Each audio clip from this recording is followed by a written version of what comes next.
Yeah, we're going for the work.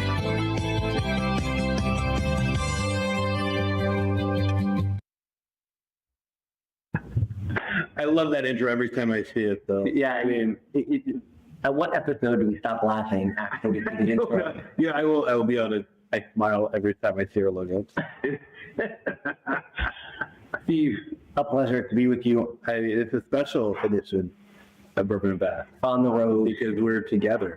together, in person, on the road in San Diego. For sure. Excited for Innovate Spring. What's driving the agenda here, Steve? I posted on LinkedIn. I don't know if you saw the comment that 125% of the companies here at Innovate Spring are actually AI. 125%. Yeah, my bot told me, so I know it's true. Yeah, no, I get it. AI, interestingly enough, we're not paying a ton of digital assets. Some infrastructure, bank infrastructure companies, but not a ton of it.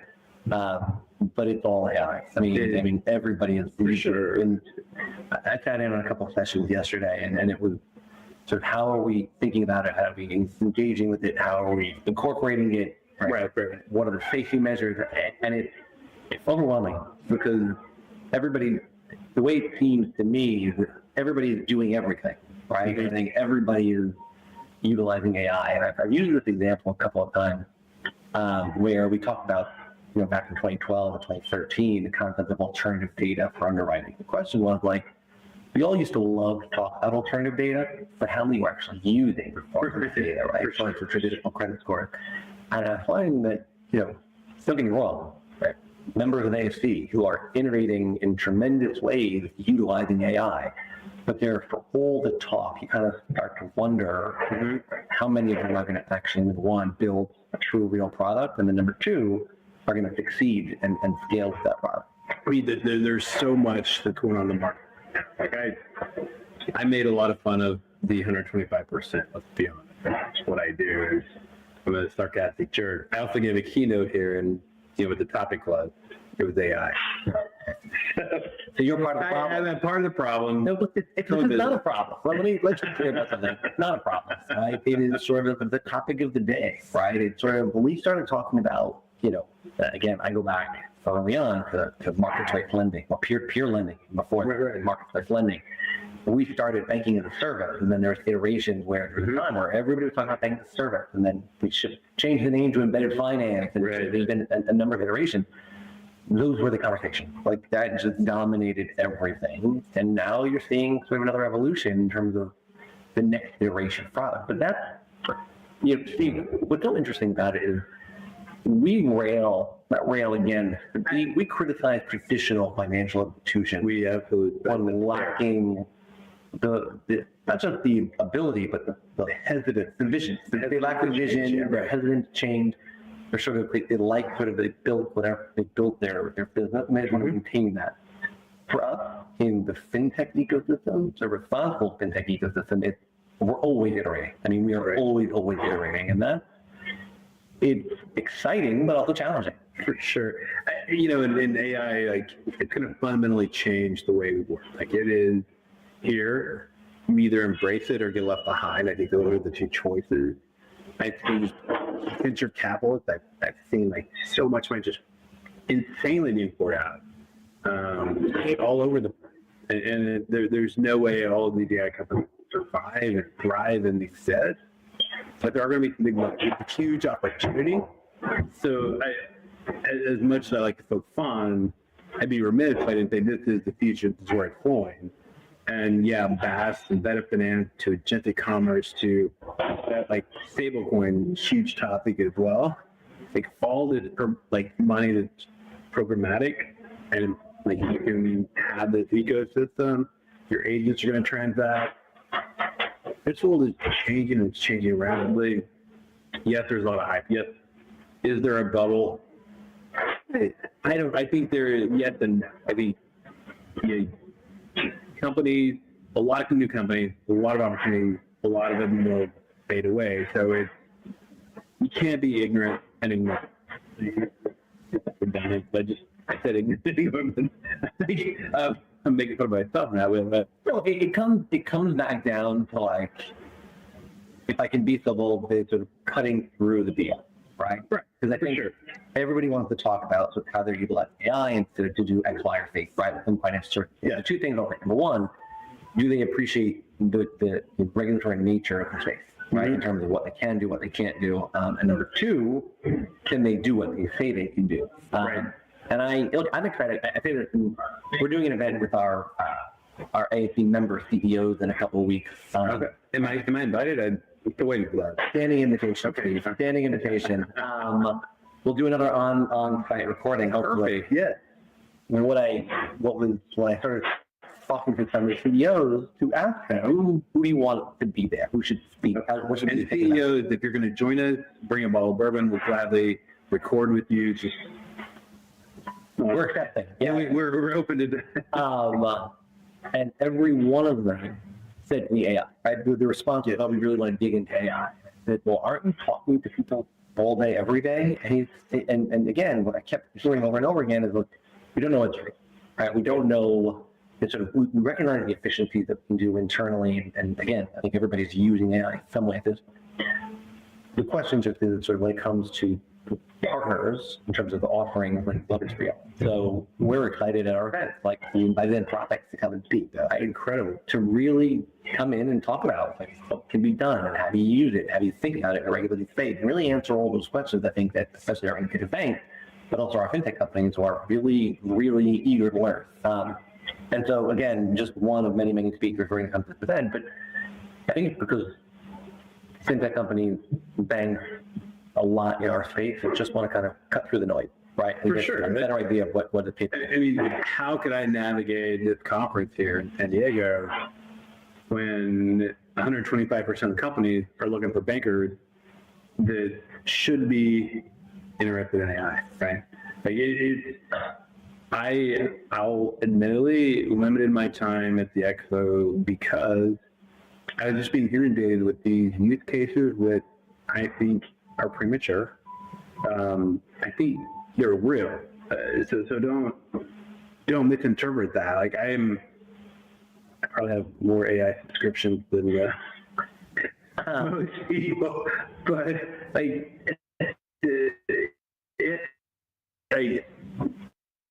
I'm not advocating for banks to just go carte blanche and just buy anything and everything. And it felt like I was being pulled in all these different directions. And it's that. So let me, and sort of to take a step back for a moment and just say, again, thank you to the debate. Right? We partnered with them in spring. We partnered with them in New York because I think, again, the conversations are important, right? And companies need a place where they can have these conversations with you and with the other practitioners and financial institutions. So huge kudos to Finovate. But I think like any other conference, and you've seen the evolution of conferences over the years where I remember there was a Money 2020 where it was just inundated with digital assets, right? Probably about 3 or 4 years ago. Inundated, right? Like half the place, everybody only wanted to talk about digital assets. Before crypto winter. Before crypto winter, and the next year, literally, and without, excuse me, Money 2020, I apologize, but like it felt like we were at 15,000, and we went down to like 6 or 7,000. Like it seemed like wind got sucked out of the ecosystem. I specifically remember going to that Money 2020. I remember seeing all the signage, all the people, everything there. And then cricket on crypto, because crypto winter and FTX, all that shenanigans. But there was a company, I'm not sure if they were defunct, but they definitely had some rough times. They still had signage because I think they bought ahead the next year. Again, like I said, I think the conversations then were important, right? And ultimately the market will dictate, right? For sure. Yeah, people are going to rate, if it's going to work. I think similar here, right? I think you're going to start to see by next year, you're going to start to see some of these companies go away. You're going to see the ecosystem start to whittle down. The serious players are going to become more serious and start partnering with more banks and financial institutions and fintech companies, and those who are not or are selling a bill of goods are going to be gone. AI is not going anywhere. And the truth of the matter, like, I have a 10-year-old daughter. The bar of entry is so low. I mean, she's smart. I'm obviously biased, but like, she created a website. Like, I was like, stop watching whatever mindless drivel you're watching, and talk to my bot. Come up with a business. She built a whole website. Oh, I bought the domain. I copied some files. Yet, I don't know that it's a viable business or will ever make a dime. A 10-year-old built a website. Yeah, well, I Right. go back to it, like when I was 10 years old, it wasn't even like on my best day, I couldn't do anything like that. So it's a different generation. Okay. Yeah. Anybody who's ever heard me talk knows I spend a lot of time, and I have 3 beautiful kids. But I talk about my daughter probably the most when it comes to financial services, because you never saw someone so savvy in terms of, and I've talked about this before, and my dad will give them a check for their birthday, right? Like, she hands it to me so I can deposit it into the account, and then she takes it from there and starts moving it around. And I give her all the credit in the world, because when I was 16, 17 years old, I didn't know anything about it. I mean, I didn't get my first credit card until I was in college, right? Like my MLB branded Yankees credit card. I think it was an MBNA credit card, and that was like the first credit card I ever had. And there, I don't want to not to sort of be disparaging to my folks, right? But like, it wasn't a thing to do. You just just didn't. Today, financial education is as important as anything else we can target. It is absolutely critical. You're spot on there. And so I think there are 2 things. I want to, like, the 10-year-old, like, that bar of entry, it's low. So these companies that are bringing AI to the market, AI, right? I mean, is it a real? It's low. So yes, there's going to be some fallout, but it is absolutely legit. And then you factor in the need for that financial education. Like, it's not like when I was growing up, because I'm way older than you, you're way too young. So like when I was younger, there were checks, cash, credit cards, debit cards were not like when I was growing up. They weren't necessarily banking. It was checking cash and debit cards out there. Right. Yeah. But there are. We could spend the next 15 minutes naming different payment rails, right? So I think that what really boils down to ultimately, and again, we within the American FinTech Council, we have a number of members who are utilizing AI on the back end, right? But also on the front end. And I think we don't spend enough time talking about it in these conversations where consumers sort of our companies are utilizing it to get to bigger and better product, better understand the nature of that consumer and be able to give them a pathway to financial success. Comes down to one word, trust. On the back end, yes. On the front end, how do you convey trust utilizing technology? No, but you're spot on. I mean, why do banks operate with a charter? What is a bank currency? It's not the USD. It is trust. Trust I'm doing it in a compliant manner. This trust that I'm operating correctly. I mean, this is sort of the old story. The old traditional banks were built with the big pillars out front, right, and big marble, right, because of the strength and toughness and they didn't trust their customer because they put the chain on the pen. They did put. That's very good. Very good. Forget the chain on the pen. Still on the pen. Right? No, in some place, yeah, you can do anything you want here, but just don't take our pen. But that is exactly, again, it comes down to trust, right? So for banks that are being pitched by all these companies, how are they thinking about their partners and how to trust them, and how do they think about, right, third-party risk management and For sure. so many other challenges on the regulatory compliance. But let's say they do implement, right, and they've been able to clean up their back end, put up front. Right now you want to offer them, but now you have more capabilities. You're more efficient on the back end. In theory, you can now offer more services and products on the front end. And now you have to go through that process again in terms of what am I going to utilize? How am I going to get to my customer? How am I going to think about sort of engaging with them in that way? And then from a consumer standpoint, should consumers trust it? We just did a great focus group with a number of companies thinking about marketing compliance in the age of AI. Right? Who's responsible? AI gives you an answer. Who's responsible to ensure the answer is right? Right? How do you know if the answer is sponsored? There's so many new challenges that we haven't thought of that's from the consumer side. If an agent makes a transaction that's fraudulent, pays the fault. Right? I mean that. I was at the Pathward, who's now a board member of AFC, had an executive summit, and the head of agentic commerce from Visa was there talking through some of these challenges in terms of this is where the world is moving. Now, it's funny because I look at it and said, I'm not going to go tell AI I want a new blue couch that this size, and then let it go shop purchase it. To me, that's a little bit far off. But so what I realized then, and I think, I'm not sure if it was someone sitting next to me who pointed out, you do that today with Amazon, right? You have subscribe to things, right? Where you literally set it and forget it. And every month, X amount of product comes to my house, and it charges my credit card, and the product comes. And the outside, like see in your room, like they take that couch, they place it in. Like it's crazy. I want to take a step back because we've been talking a lot about financial services, banking. We have at least 2 topics we cover. So Phil, you normally start off with today, Phil and I are together. We're having a Angels Envy Triple Oak. And to those CEOs who might want to join us, if their bank has drinkers, we are open to, we can be bribed. We'll just say that. Yeah, again, I think that, like, it's funny because we've talked about after the week number 1 kind of feedback that we got, more and more people are sort of, hey, we should think about like the vertical topics that we're going to cover and how we're going to think about some of those topics. And for us, this is sort of like a project where we think that we can create content and opportunities, hopefully where people, number one, get sort of an inside peek of what we're seeing throughout the ecosystem, but more importantly, they can learn from and sort of hopefully take away some of those really bad. I said it multiple times that Phil and I, we would have these conversations anyway. These are things that, like, 2 friends talking, chatting, but there's value there. Like, we can, like, let's talk about it in open forum. Now, when we think about the value prop for the American kids, oftentimes, you find it's just about being able to, like, who can I call to ask this question, right? Because they've been through it before, right? Why should I start from scratch when, again, whether you're in Buy Now, Pay Later, or Learn by Access, you're a neobank, or you're innovative bank, embedded finance, right? Like, people have been through the trials and the tribulation.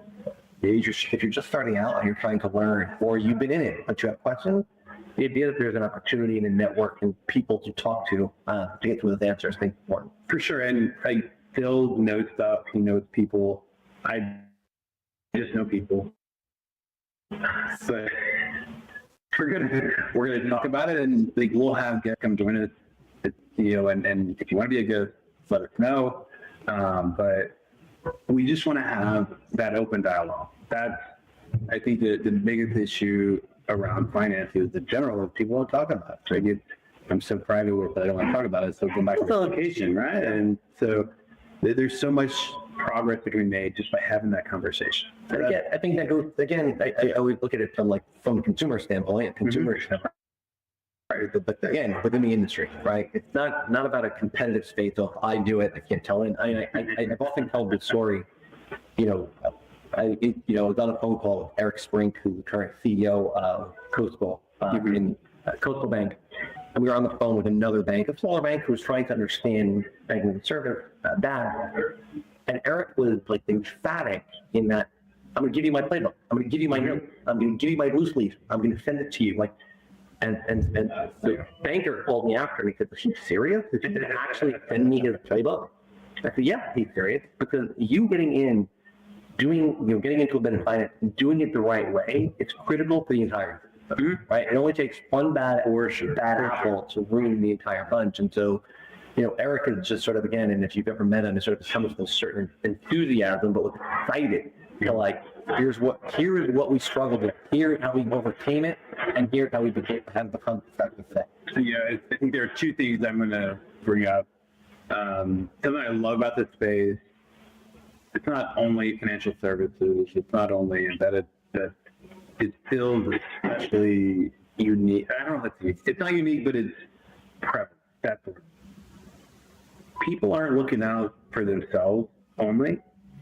It's an ecosystem that helps with feeds each other. So everyone can succeed together. It's not about me versus you. It's how can we partner together for the success of each other, for the betterment of the world, right? And it's funny, because it's going to offer and provide ultimately a better product for the consumer. Right. And that's what we're trying to do. We're trying to, you think about, again, traditional banking, which didn't always work for consumers, right? If you didn't get to the branch before 3 o'clock, then we're in trouble, right? Like the idea that we have a financial system that finally is on the terms of the consumer.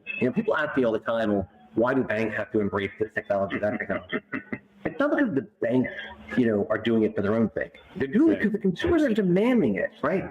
Financial, as we talked about, like our kids, they're getting smarter. They're demanding more services. They're demanding more access. They're demanding more control. Creating this ecosystem hopefully is making that even better, and giving sort of, people a real opportunity to access the financial services they need. I mean, it is exciting to see where it's going. The other point, because I didn't say that today, we may need to ask people watching the mirror in front and then watching the mirror, because I'm actually wearing this shirt that AI chose to put me in our logo. Shocking. Phil has his AFC quarter zip, Yeah, over there. Part of my persona. Other side. It's part of my persona, I'm told. I want to be clear with everybody. I have a closet full of them. I don't have a single one. Yeah, you mentioned. No, not that I'm bitter. But Steve, again, I enjoyed the conversation. I'm excited to really start to do the deeper dive. I know that, the last couple of weeks we sort of were laying it out, kind of talking it through, thinking about how we're going to do this.